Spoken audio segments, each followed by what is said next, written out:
Okay, you know what? What happened? I didn't hit record. Oh, we're going to be late. I hit the music, but I forget the record. I'm sorry, guys. I'm just start that intro again. Sorry. My bad. It's all right. No worries.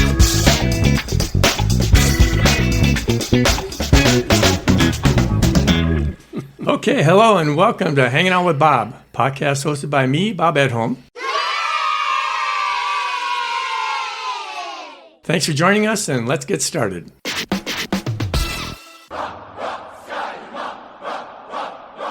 Maybe what I should say is welcome back to Hanging Out with Bob, because this episode is part 2 of our podcast on the Murray Warmath era, who was head football coach of the Gophers from 1954 through 1971. In part 1, we covered the 1954 through 1962 seasons, and here in part 2, we'll be covering the 1963 through 1971 seasons.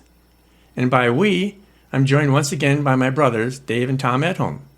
They were guests on part 1 as well. Welcome back to Hanging Out with Bob, guys. Thanks, Bob.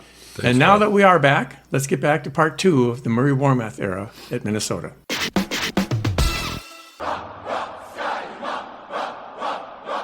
On to the 1963 season, the same year during which the U.S. Postal Service introduced its Zone Improvement Plan, otherwise known as the Zip Code. Well, part 1 of this podcast ended with our talk about the 1962 football season for the Gophers, the 9th season under Warmath. The Gophers went 6-2-1 overall and 5-2 in the Big Ten, finishing second in the conference. And had they been able to beat Wisconsin in that final game of the season, the Gophers would have won the Big Ten Conference. Woulda, coulda, shoulda.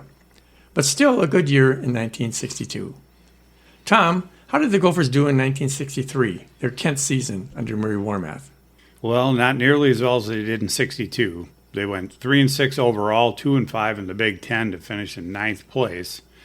They were 3-2 at home, 0-4 on the road. But one of those home victories included a 24-8. 24, well... That's the HVAC guy. I mean, that's a standard ductwork size.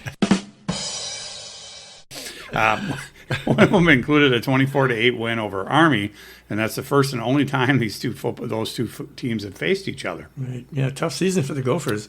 Who did win the Big Ten in 1963, Tom? Illinois won the Big Ten with a 5-1-1 record, and they finished 8-1-1 overall. They finished the season ranked either third or fourth in the nation, depending on the poll, and they beat Washington 17-7 in the Rose Bowl. Texas won the national championship in '63. And Dave, how did the Gophers draw at home in the '63 season? They didn't draw too badly. Average attendance for 5 home games was 57,759. Season high for attendance was a game against Michigan, which I think in those days just carried more weight than any of our rivalry games at the time, at least in my opinion. Mm-hmm. And the Gophers won that 6-0. Okay. And then how did they do in their other 2 trophy games then? They lost at Iowa 27-13, and they beat Wisconsin 14-0 at home. Okay. Thanks, Dave. You know, the thing I remember most about the 1963 season, unfortunately, was not so much the win-loss record. It was the final game of the season against Wisconsin.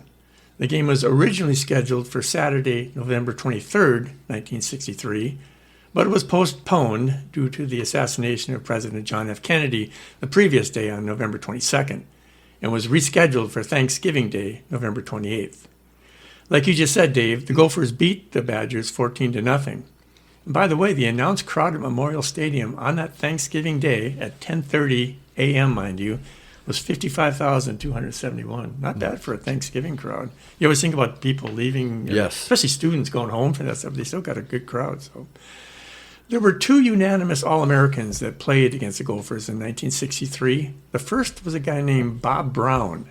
He was a senior guard from Nebraska, which beat the Gophers 14-7 that year. Brown went on to play 10 seasons as an offensive tackle in the NFL. He was inducted into both the College Hall of Fame and the Pro Football Hall of Fame. And the second player was Dick Butkus, then a junior center and linebacker from Illinois, a 2-way player. Still did that then. Well, they beat the visiting Gophers, I should say, 16-6. Did you guys know that Butkus initially wanted to play for the Notre Dame Fighting Irish? Unfortunately for him, and for Notre Dame, as it turns out, the team at the time frowned upon married players. Butkus was contemplating marriage to his high school sweetheart, but Notre Dame's policy ultimately led him to select Illinois. Can you imagine if he'd gone to Notre Dame instead? I don't know. Yeah. I thought that was interesting. And a future Viking who played against the Gophers in 1963, and that was Paul Krause. He was a two-way starter as a wide receiver, running back, and defensive back with Iowa. Krause was the second-round pick by Washington in the 1964 NFL Draft. He was traded to the Vikings in 1968 and played there for 12 seasons. He still holds the NFL record for interceptions with 81. Wow. Krause is named to both the Iowa Sports Hall of Fame and the Pro Football Hall of Fame. But back to those 63 Gophers. Tackle Carl Eller, now a senior during that 63 season, was a consensus All-American and also named to the All-Big Ten first team.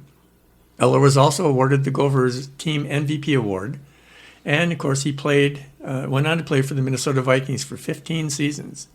He's a member of both the Pro Football Hall of Fame and the College Football Hall of Fame.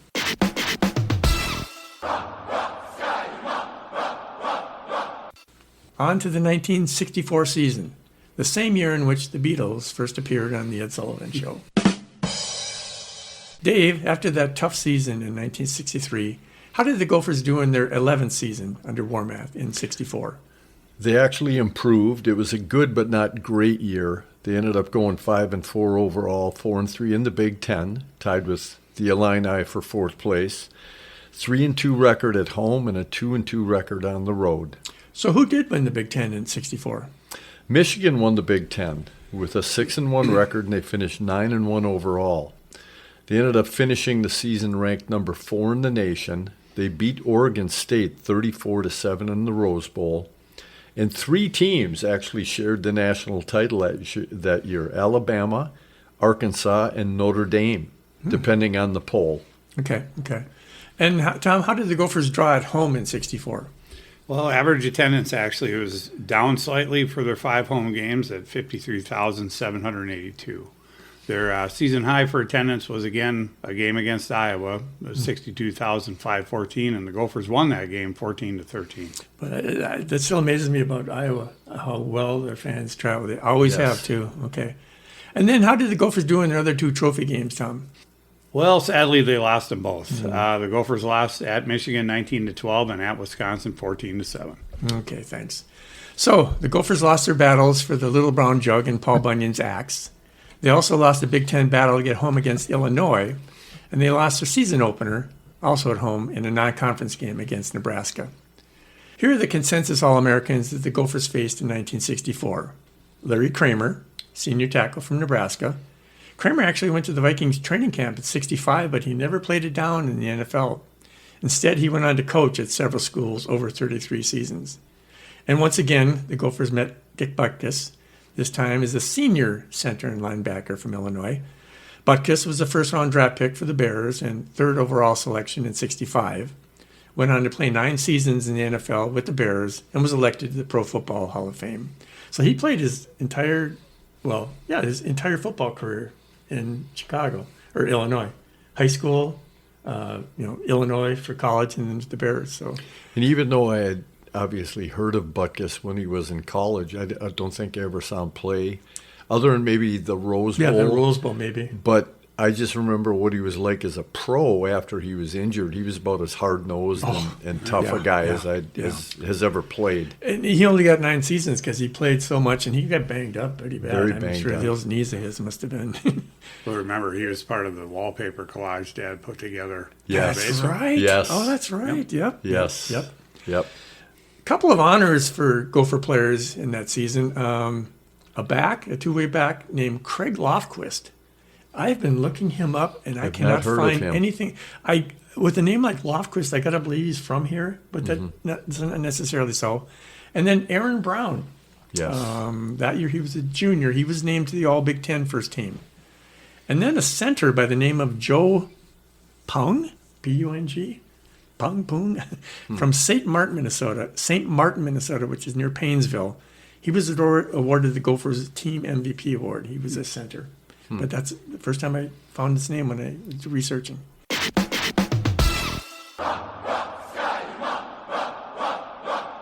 On to the 65 season. It was the same year in which the Twins played the Dodgers in the World Series and lost in 7 games. No! Tom, how did the Gophers do in their 12th season under Murray Warmath? Well, they finished above 500 for the second straight year. They were 5-4-1 overall, 5-2 in the Big Ten. They tied with Purdue for third place. They won 4-2 at home and 1-2-1 on the road. Okay. And then who did win the Big Ten in 65? Michigan State won. They were 7-0, finished with a 10-1 overall record. Their only defeat that year was a 14-10 loss to UCLA in the Rose Bowl. The Spartans shared the national championship with Alabama in 65, depending on the poll. And that 65 Michigan State team featured 2 All-American players who went on to star with the Vikings. Running back Clint Jones and wide receiver Gene Washington, who was also part of the collage in the basement. That's right. Yes. That's right. Well, Michigan State was loaded that year, too. I mean, these were the 2 guys that came to play for the Vikings, but was it George Webster was one? George Webster and Bubba Smith. Yeah, I mean, they were loaded. They were loaded that year. So, Dave, how did the Gophers draw at home in the 65 season? Well, attendance wasn't bad, but we can kind of tell it's steadily declining. They averaged for 6 home games 50,458, which is certainly not bad by today's standards. But the season high for attendance was a rivalry game against Michigan, 58,519, and the Gophers won that one 14-13. Okay. And then how about their other 2 trophy games? They won them both. Oh. So they won at Iowa 14-3, and they beat Wisconsin at home 42-7. Okay. Oh, so the Gophers won all 3 of their trophies: the Little Brown Jug, Floyd of Rosedale, and Paul Bunyan's axe. Unfortunately, they lost to Ohio State, which finished second in the Big Ten at 6-1, and Purdue, who tied for third with the Gophers at 5-2. Their other 2 losses, both at home, were non-conference games against Washington and Missouri. They tied Southern Cal in their season opener at the Los Angeles Memorial Coliseum. And here are the unanimous or consensus All-Americans that the Gophers faced in 1965. Mike Garrett, running back with Southern Cal, who also won the Heisman Trophy that year. He was a unanimous All-American. He went on to play for 8 seasons in the NFL, first with the Chiefs and then later with the Chargers. A guy named Johnny Rowland. He was a running back with Missouri, which beat the Gophers 17-6 at Memorial Stadium. A consensus All-American. He went on to play 7 seasons with the St. Louis Cardinals. He was the NFL Rookie of the Year in 1966, which I did not know, and 1 year with the New York Giants. Then a guy by the name of Bill Yerby, senior defensive tackle with Michigan, and consensus All-American. First-round draft pick in the NFL draft by the Jets, but he played just 1 season and was plagued by an injured knee. That's probably why we never heard of him. And then a guy named Bob Greasy, junior quarterback with Purdue, which beat the visiting Gophers 35-0. He was also a consensus All-American. In 65, Greasy, of course, went on to play for the Dolphins for 14 years. Led them to 2 Super Bowl championships. The second one we'd rather not talk about because that was one against the Vikings. Obviously, with that success, Greasy was elected to the Pro Football Hall of Fame as well. So, regarding individual honors for the Gophers that year, Aaron Brown was named a consensus All-American, was also named to the All-Big Ten first team, and he went on to play in the NFL as well for the Chiefs. So, remember a quarterback named John Hankinson? I do. He won the Gophers team MVP that award. Was he Edina? He was an Edina guy. Yeah, okay. I still remember him playing in some kind of all-star game on TV, like a New Year's Day, like a Blue Gray or North South or something. And Chris Schenkel, the announcer for ABC, said he was from Edina, Minnesota. I remember one other thing about 65. If I'm not mistaken, at Mike Garrett for USC, I remember actually listening to that game on the radio with Dad and with you guys. And he was one of the first running backs. USC had this succession of incredible running backs. Yeah, right. He was one of the first ones, I think, that kind of started that trend. Yeah. Simpson came along, and it's like they were always getting somebody. Charles White. Yes, Marcus Allen. Yeah, who was that? Ricky. Ricky. Yeah, he played for Tampa. Ricky Davis? No, Ricky. Yeah, well, it'll come to us. Can't remember his name, but Anthony Davis. Yeah, right. Yeah. Another one. Okay.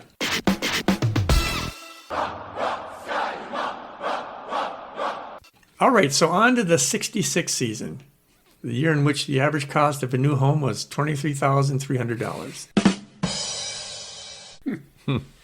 The Gophers had finished above 500 in the two previous seasons.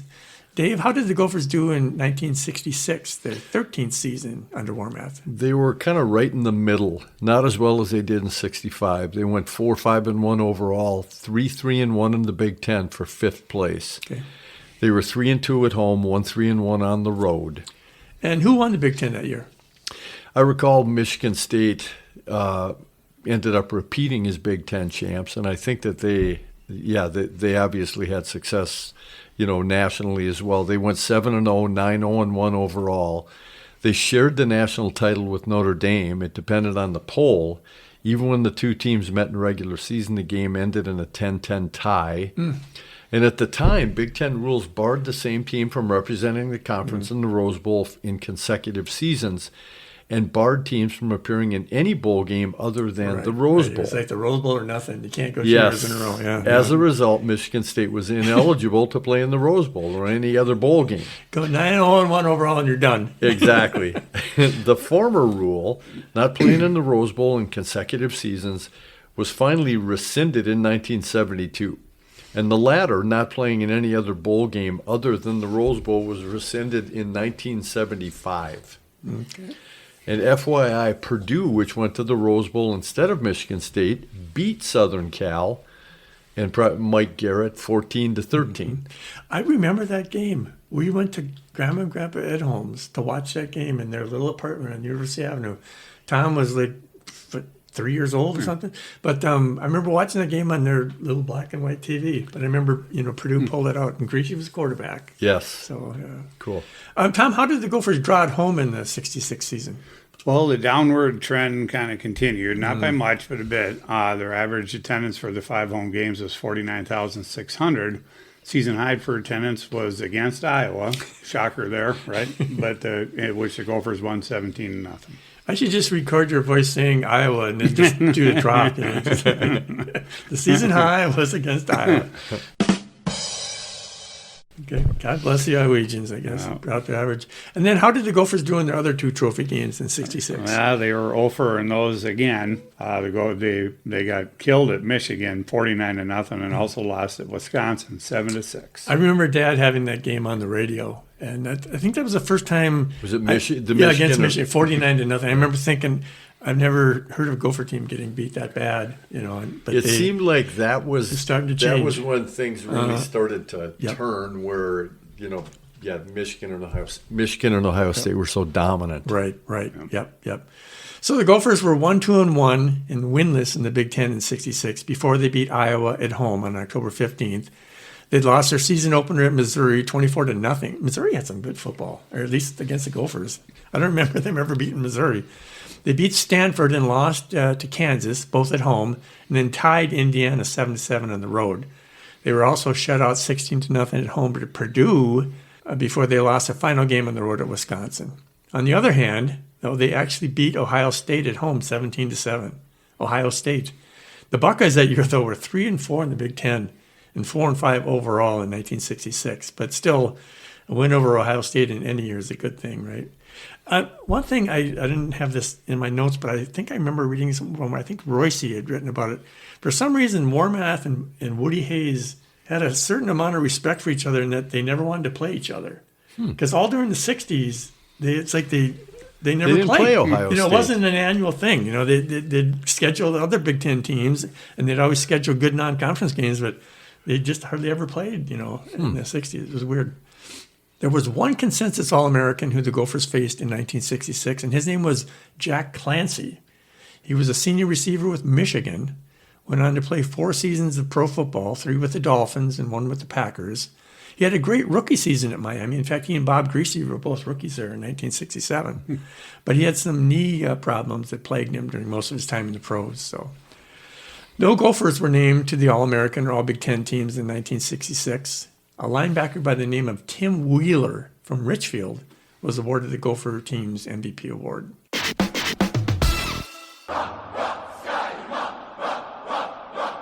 Okay, on to the 1967 season, same year in which podcaster Joe Rogan ESPN Stephen A. Smith and comic actor Will Ferrell were born. 1967. So, Tom, after their disappointing season in 1966, how did the Gophers do in 1967, their 14th season under Murray Warmath?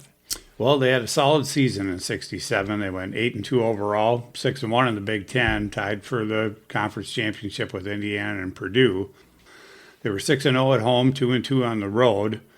Those losses coming in a close one at Nebraska, 7-0, but they got thumped pretty good at Purdue, 41-12. Purdue would have won the Big Ten championship outright with a win over Indiana in the last game of the season, but the Boilermakers lost to Indiana 19-14. Because the Hoosiers had never been to the Rose Bowl, they got to go to Pasadena and not the Gophers. The Gophers finished the season ranked number 18 in the country.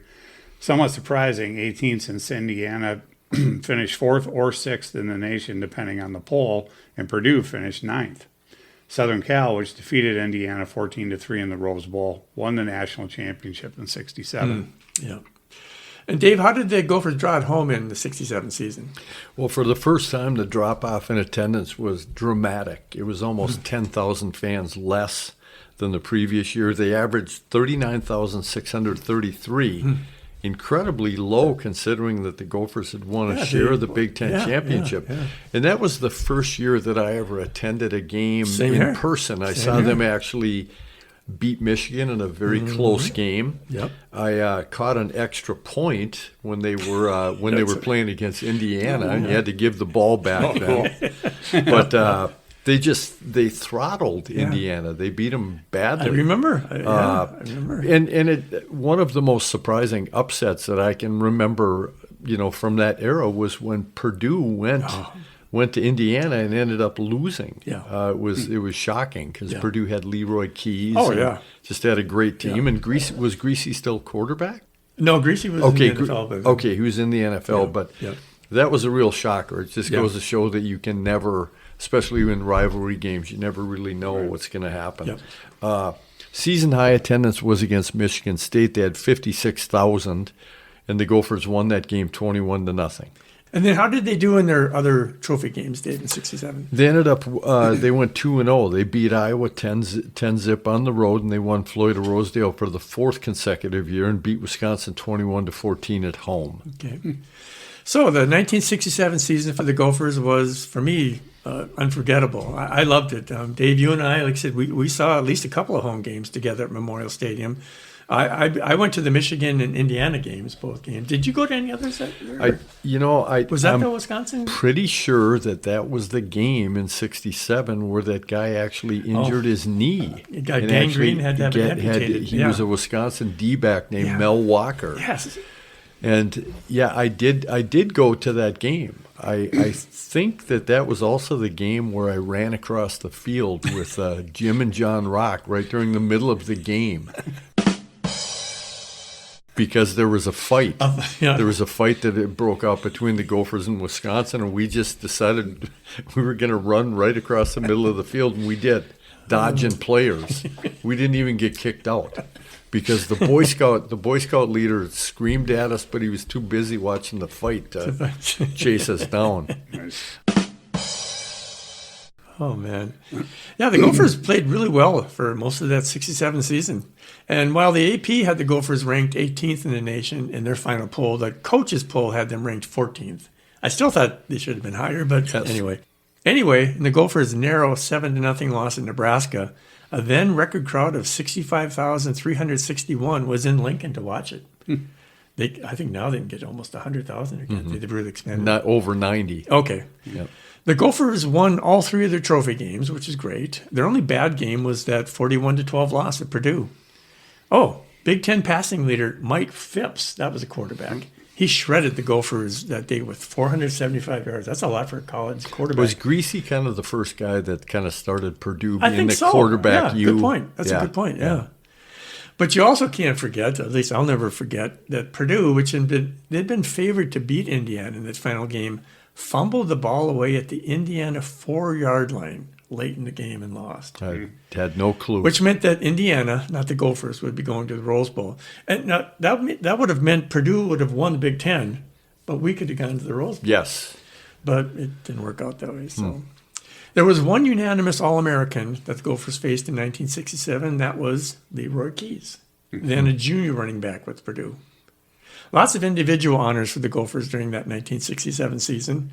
And Bob Stein from St. Louis Park was one of 7 defensive ends who were selected as All-American. Along with Stein, tackle John Williams, remember that name? I do. From Jackson, Mississippi. Another tackle, McKinley Boston, from Elizabeth City, North Carolina. And a back named Tom Sakel from Beaver County, Pennsylvania, were named to the All-Big Ten first team. And Sakel was also awarded the Gophers Team MVP award that year. I don't No, remember, I don't remember that that name. name either. No, I don't. And we went to those games, so Yeah. I mean, I remember Kurt Bob Wilson Stein. was the quarterback. Yep, and George Kemp was one of the running backs. Yes. The kid that we Jim Carter. played. Yep. Was yeah, Carter yeah, on Carter that was team? still on. Yeah. Yeah. So.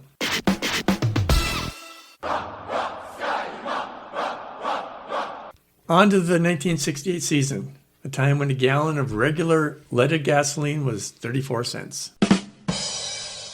34, which is exactly half of the number 68, right? Okay, that's why I tied that one in. Okay, Dave, how did the Gophers do in 1968, their 15th season under Warmath? They finished above 500 at least. They went 6-4 overall, 5-2 in the Big Ten, tied with Purdue for third place. They went 3-3 at home and 3-1 on the road.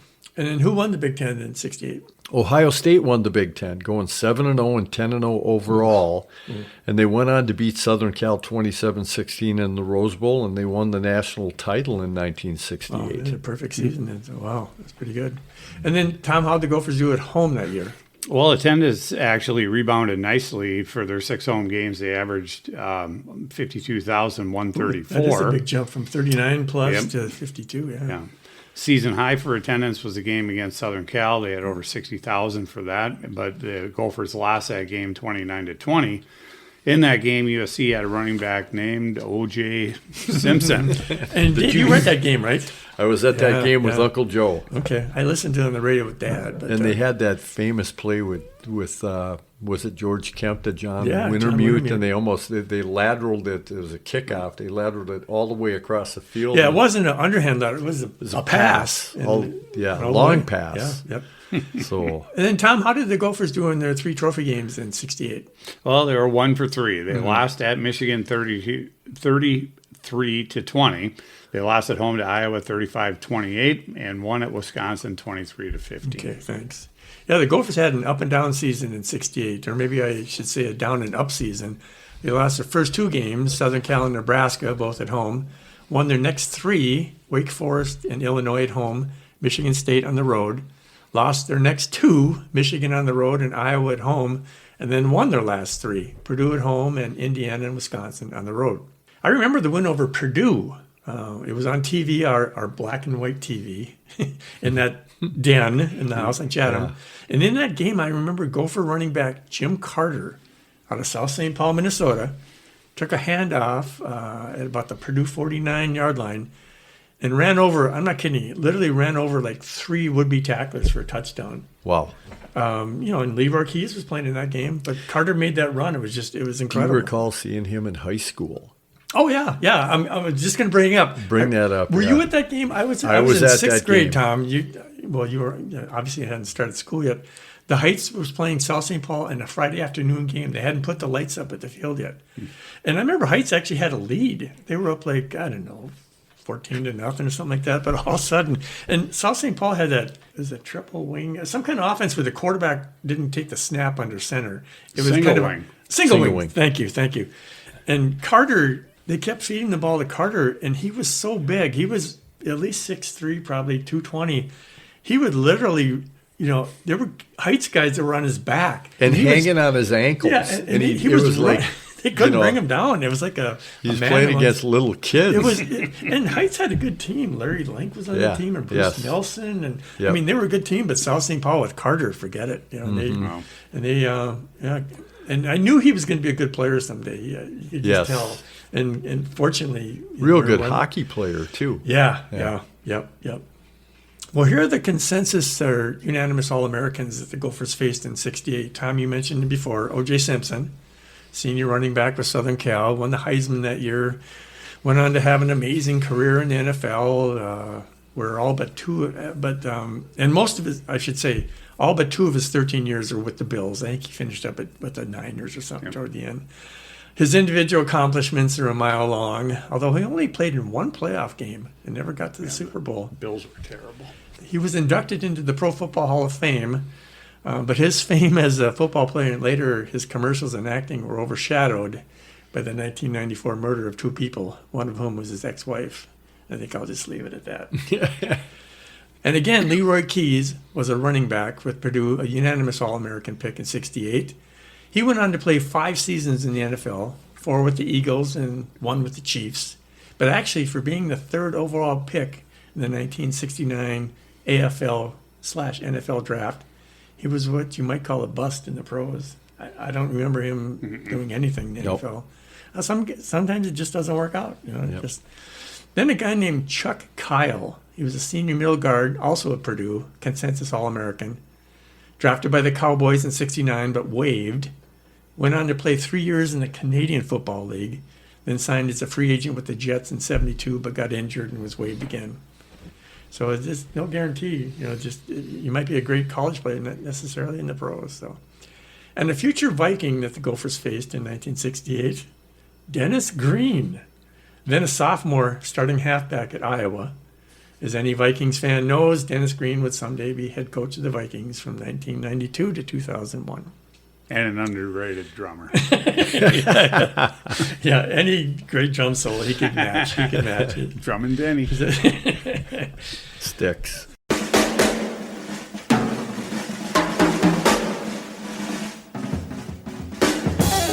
For a second straight year, N. Bob Stein was named an All-American and also All-Big Ten first team.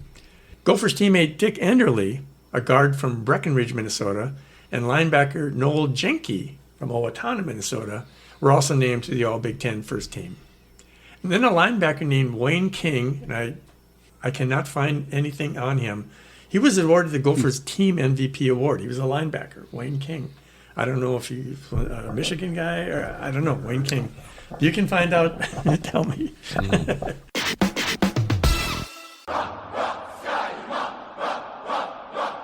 Okay, on to the 1969 season, the same year that astronauts Neil Armstrong and Buzz Aldrin walked on the moon. In 1969, the Gophers and most other teams, to commemorate the 100th anniversary of college football, wore a special decal on their helmets featuring the numerals 100 inside a football-shaped thing on the helmet. I remember that, yeah. And then, Tom, how did the Gophers do in '69? Their 16th season under Murray Warmath. Well, nothing to write home about. They ended up finishing 4-5-1 overall, 4-3 in the Big Ten, which was good for a 4th place finish. They went 2-2-1 at home and 2-3 on the road. Okay, and then who won the Big Ten that year? Ohio State and Michigan tied for the conference championship. Both had 6-1 records. The Buckeyes went 8-1 overall, finished the season ranked 4th or 5th, depending on the poll. The Wolverines went 8-3 overall and finished the season ranked 8th or 9th, depending on the poll. Michigan lost to Southern Cal in the Rose Bowl 10-3. Texas ended up winning the national championship that year. Okay, and Dave, how did the Gophers draw at home in '69? Well, they crept back up a little bit with attendance. Average for 5 home games was 45,417. Season high for attendance was a game against Ohio State, 52,972, and they beat the Gophers pretty handily, 34-7. If I'm not mistaken, Dave, wasn't that the first year you and I had season tickets in the end zone? Okay, yeah, yes. The bowl end, yeah. Okay, yes. Okay. I think I remember that Ohio State game, in fact. So. Yep. And then how did the Gophers do in their 3 trophy games? They won 2 of 3. They lost to Michigan at home 35-9. They beat Iowa on the road 35-8, and they beat Wisconsin at home 35-10. Okay. So '69 was another down and up season. They were winless in their first 6 games. They lost a season opener at Arizona State. That was probably back when Frank Kush was coaching there, I would imagine. I remember that game. Yep. They tied Ohio University, not to be confused with the Ohio State University, in their home opener. I remember it was like 35-35, and they just traded touchdowns the whole time. We were at that game. Yep. Then they lost road games at Nebraska and Indiana. The skid continued with losses at home against Ohio State and Michigan, so they were 0-5-1. But fortunately, the Gophers salvaged at least a part of their 69 season by winning their last 4 games at Iowa, home against Northwestern, at Michigan State, and home against Wisconsin. And for unanimous or consensus All-Americans that year, a guy named Jim Mandich, senior tight end with Michigan. He was a unanimous All-American.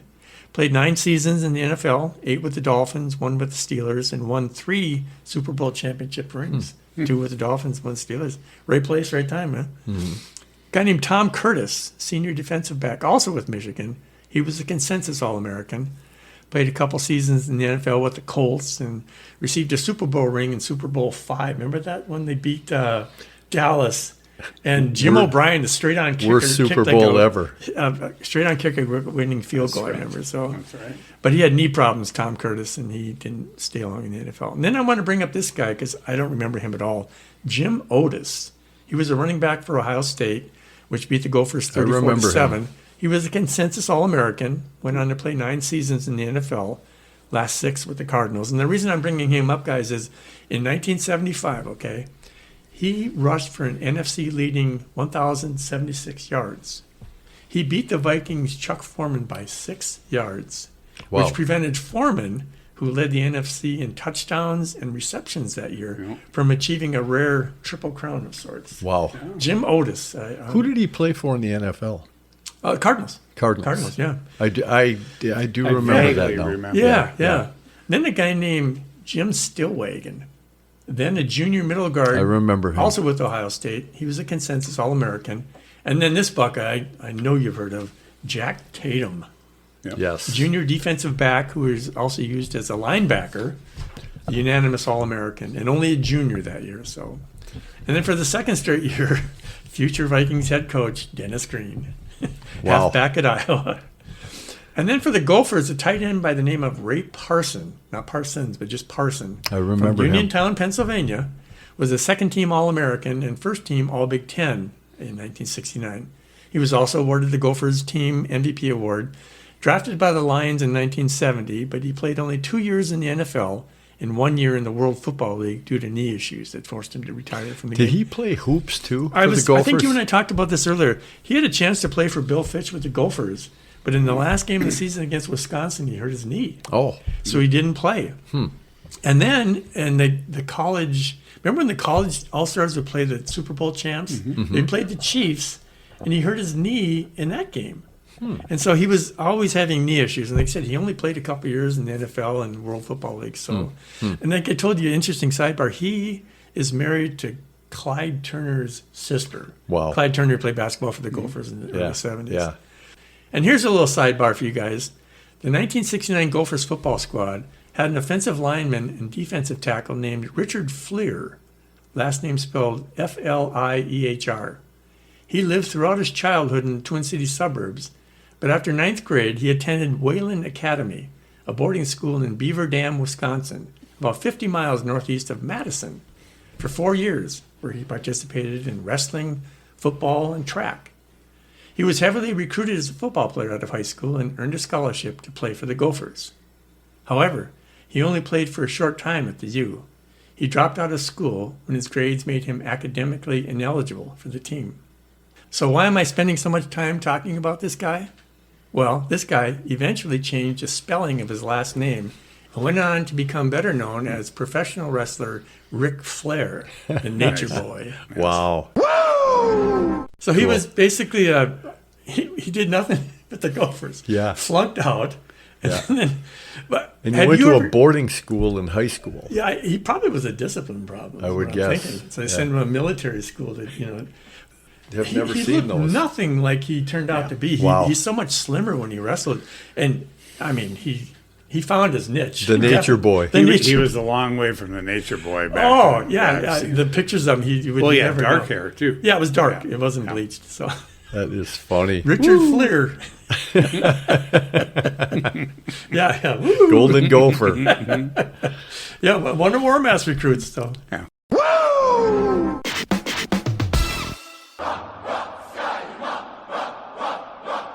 Okay, on to the 1970 season, when the annual tuition for an undergrad at the U was just over $500.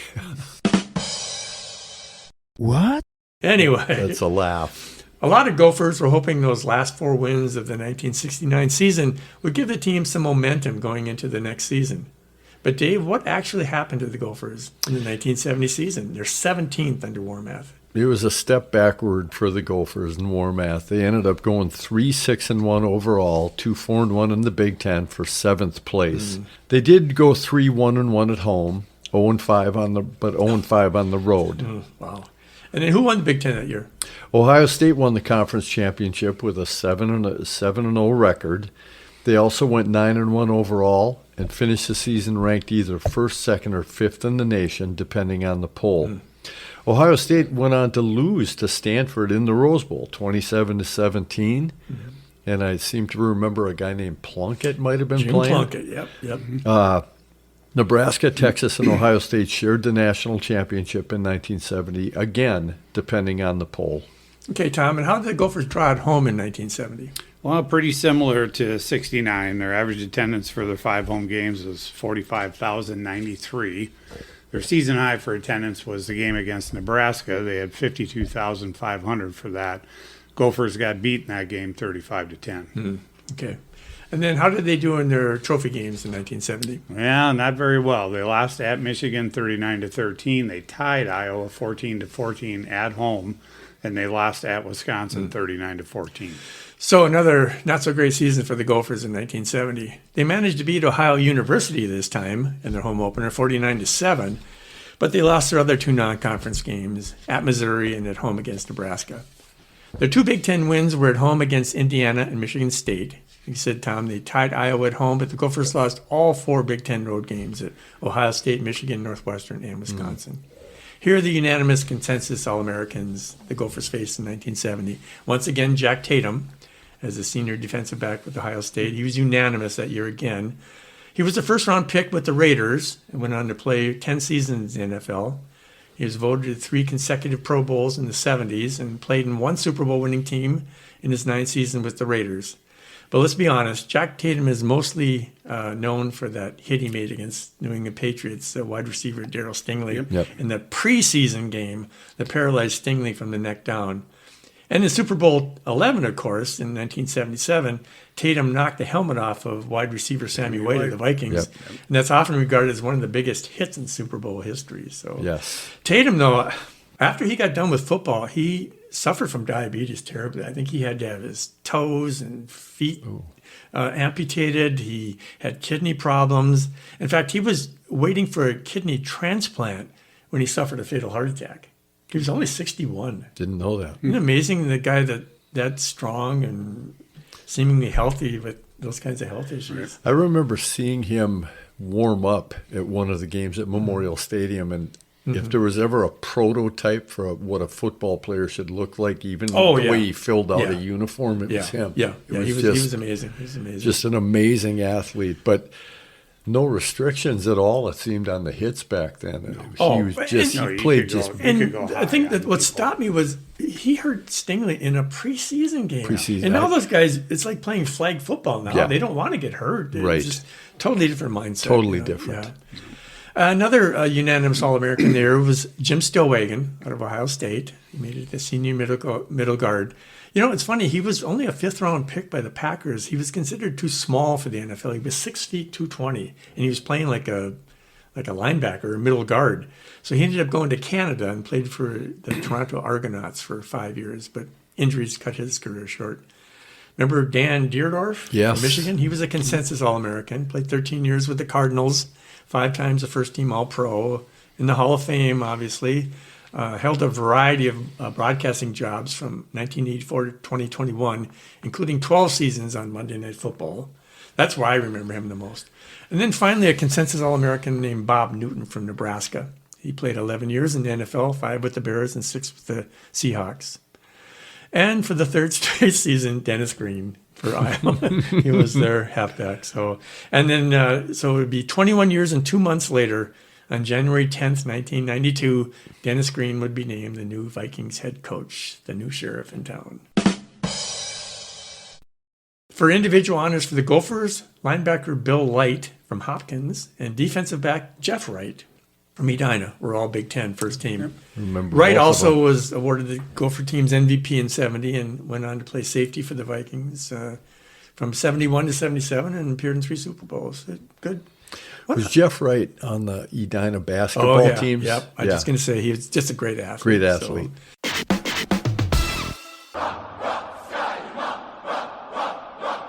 Okay, and now we come to the 1971 season. Let's mention something happy that happened in 1971, okay?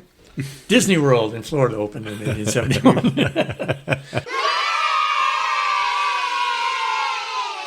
Okay, Tom, how'd the Gophers do in 71, their 18th and final season under Murray Warmath? Well, unfortunately, not very good. They went 4-7 overall, 3-5 in the Big Ten, tied for sixth place with Wisconsin and Purdue. They went 3-3 at home and 1-4 on the road. And who won the Big Ten in 71? Michigan won that year with an 8-0 record.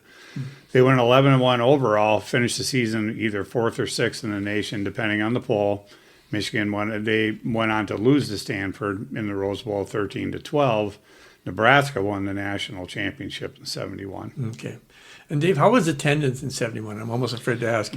Yeah, it was a big drop off. Definitely the low water mark. The average for 6 home games only 34,610 fans. Lowest average attendance per home game in Warmath's 18 seasons. Season high for attendance was a game against Michigan in which they drew 44,412, but the Gophers lost 35-7. Okay. And then how did they do in their other 2 trophy games in 71? Well, that was a bright spot. They ended up winning them both. They beat Iowa on the road, and they defeated Wisconsin 23-21 at home. So a tough season for the Gophers in 1971, as it turned out, to be the final season for Murray Warmath as head coach. After winning their season opener at home against Indiana, they lost 2 non-conference games at Nebraska and at home against Washington State, then won a non-conference game at home against Kansas. But except for their trophy wins against Iowa and Wisconsin, the Gophers lost 5 of their last 7 games at Purdue, Northwestern, and Michigan State, and at home against Michigan and Ohio State. Consensus or unanimous All-Americans that year? Let's start with Johnny Rogers from Nebraska. He was only a junior. Consensus that year, but he would go on to be unanimous in 72. He also won the Heisman Trophy that year. You know, even though he was a first-round draft pick with the Chargers in 73, he went to Canada and played 4 seasons with the Montreal Alouettes, including a Grey Cup championship in 74. He finally signed with the Chargers in 1977, but injuries limited him to just 17 games over 2 seasons. It was a good year for Nebraska. Besides the national championship, a guy named Larry Jacobson, a defensive tackle, was a consensus All-American. Went on to play in the NFL. Willie Harper, a junior defensive end from Nebraska, consensus All-American. Mike Taylor from Michigan, he's a linebacker. He was unanimous that year. Played with the Jets in the NFL and the World Football League as well. And Reggie McKenzie. Yes. I know you've heard of him. He was consensus All-American. He blocked for OJ. He was on that electric company Bills. line, Yeah. they called it. Yeah. Helped him get his 2,000 yards. Gophers tight end Doug Kingsrider from Richfield was named a first-team All-American in 71. And in addition, he and linebacker Bill Light, again from Hopkins, were named to the All-Big Ten first team. And then a defensive end named Tom Chandler from Pasadena, Texas, was awarded the Gopher team's MVP award.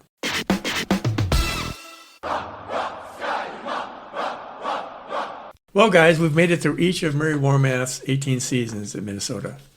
Warmath was one of the most successful coaches in Gophers history. As we mentioned in part 1 of this broadcast, he led the team to 2 Big Ten titles and 2 Rose Bowls. He's the last Gopher coach to win a national championship, a Big Ten title, or a Rose Bowl. Warmath might have served 18 years as head coach at Minnesota, but would either of you guys happen to know which Gophers head football coach was there the longest? If you know this one, you guys are at genius level. I had to look it up. I don't know how long Bierman was there. That would have been my first choice, but It wasn't Wes Fessler. no, he stayed for Paul Gill. That's what I was thinking of guessing him. Yeah. I don't Wes Fessler. Who was before Bierman? Well, there were a few. I'll be shocked if you've even heard of this guy, but it was Henry L. Williams, who coached the Gopher football team from 1900 to 1921, way before our time, even before our dad's time. And believe it or not, Henry L. Williams is the man for whom Williams Arena Is the named barn, after. is named. I never knew Not named that. after Ted Williams or Robin Williams or even Andy Williams, but a football coach. So I thought that was interesting. But back to Warmath. In his 18 seasons in Minnesota, his teams amassed an 87, 78, and 7 record, which is 526%. So it was a little above 500. But he won 8 games in the season 3 different times. And he compiled a career record of 97, 84, and 10. That must be including Mississippi State.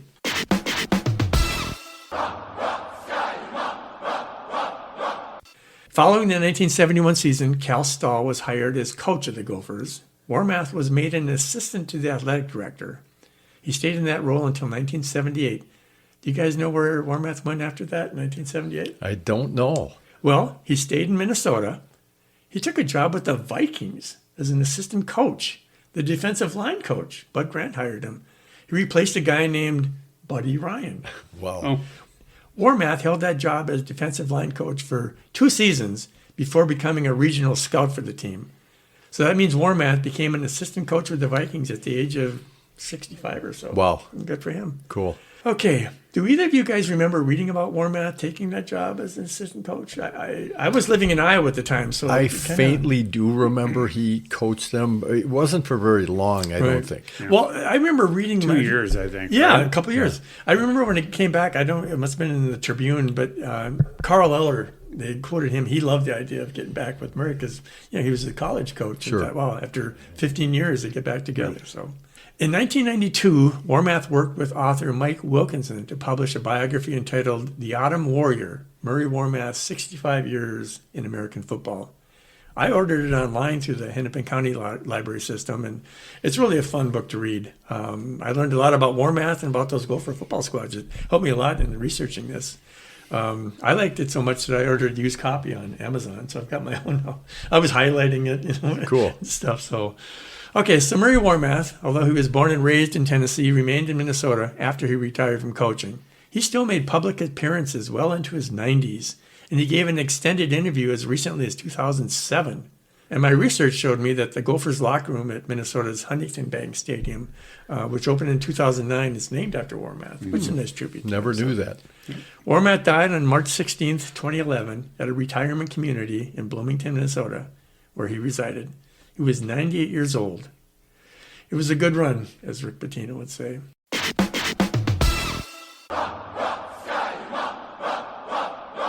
About those trophy games against Michigan and Iowa and Wisconsin, I checked with Gophersports.com, the website for the U, to see how the Gophers have done against all 3 of these teams before Warmath, during, and after.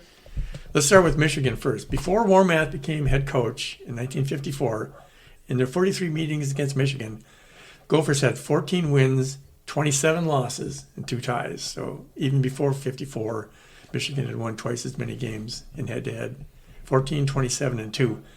We've mentioned the scores, but how do you think the Gophers did against Michigan during Warmath's 18 seasons at Minnesota? Not very good. Well, based on what we just went through, he had to have been under 500. They went 7-11 against the Wolverines. Respectable, competitive, considering how good Michigan has been. Yes. So 7-11. But since then, from 1972 to 2024, care to even take a guess? Well, he only won twice, I think. I think twice.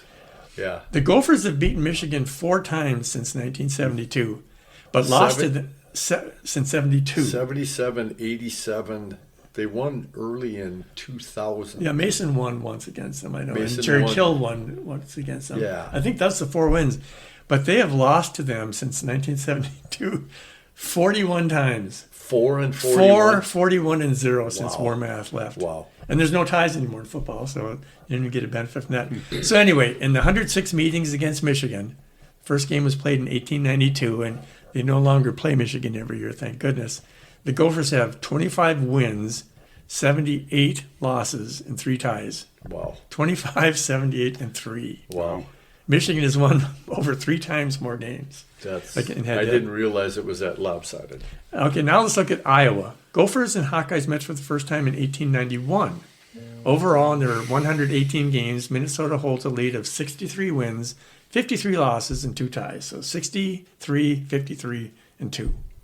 Before Womath became head coach at Minnesota in 54, in 47 meetings against Iowa, the Gophers had 33 wins, 13 losses, and 1 tie. 33, 13, and 1. Pretty dominant, Yeah. right? How do you think the Gophers did against Iowa during Warmath's 18 seasons? I'd almost say 500. Yeah. A little better. They went 10, 7, and 1 when Warmath was there. But here's where it changes. Since 1972, or from 72 to 74, the Gophers have beaten Iowa 20 times, but lost to them 33 times. So 20-33 since 1972. Iowa's definitely had the advantage. And then finally, Wisconsin. That's the longest continually played rivalry, as you guys know. Overall, it's 63, 63, and 8. Right? Even. Before Womath became head coach in 54, in 64 meetings against Wisconsin, Gophers had 37 wins, 19 losses, and 8 ties. So big advantage, right? How do you think the Gophers did during Warmath's years against Wisconsin? I'd almost 18 say years. slightly above 500. Yep. Actually, they went 8, 9, and 1 against the Badgers. One below 500, but at least it was even. But since then, from 72 to 2024, Gophers have beaten Wisconsin 18 times, but lost to them 35 times. Wow. 18, 35 since 1972. Virtually twice as many wins for Wisconsin. I'm surprised it's that dominating. Well, when especially you since just Warmath look left. at Iowa has a built-in advantage being that's the only game in town. And even though when you look at Wisconsin, Michigan, Ohio State, even though they're in states with professional teams, Ann Arbor, Columbus, Madison, they're, it's a big deal. I think the Gophers have always been at a disadvantage with the popularity of the NFL, I just agree. being a city with 4 major league teams. Yeah. Yes. I think has always been a detriment to them. I did a podcast on Memorial Stadium and about attendance, and one of the conclusion I came up with, the Vikings' popularity came at the Gophers' expense. It's a Viking town. This is Viking country, Yeah. and so they're competing, like I said, against pro teams and the Vikings. It's gonna And be with their lack of popularity, I completely agree with you guys. With their lack of popularity, their brand, the Gophers brand, is worth far less than the Badgers brand, the Hawkeyes brand, and certainly the Wolverines brand. They're just, it's worth far less money. yeah. And we could talk all day about NIL and such, but I just thought it was really surprising that it's been that lopsided since Yes. Warmath left. Really. Yes. I mean, it just has. so. definitely.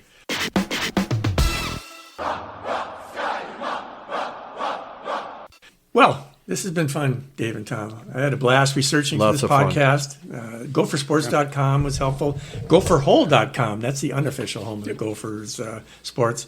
AmericanFootballDatabase.fandom.com and Wikipedia were big helps. And so was that book by Mike Wilkins, Autumn Warrior. Now that I have my own copy, if you guys ever want to look through it, you're welcome to have it. So. Yeah. And of course, what really made all this research worthwhile was a chance to get together again with you guys to talk about Gopher football during agree. the Murray Lots Warmath of years fun. Yep, from for sure. 54 through 71, one of the greatest eras in Golden Gopher football history. And guys, the whole time that we've been sitting here on this Saturday afternoon talking about it, and as I was preparing for it, thinking about all the players, the great players that have worn the maroon and gold, I've tried to imagine our dad somehow just sitting here with us and listening, because after all, it was Dad's love of Gopher football that got us to love it too, right? For sure. In a way, For I'm sure. kind of dedicating this podcast to his memory. So, Yes. so thanks again, Dave and Tom, for joining me on this podcast. It's been a blast. Thank It you. was fun, Bob. Thank you. And again, to our listeners, thanks for hanging out with me, Bob Edholm, and my brothers, Dave and Tom Edholm. We hope you'll join us for the next episode of Hanging Out with Bob, wherever you get your podcasts. And until then, bye.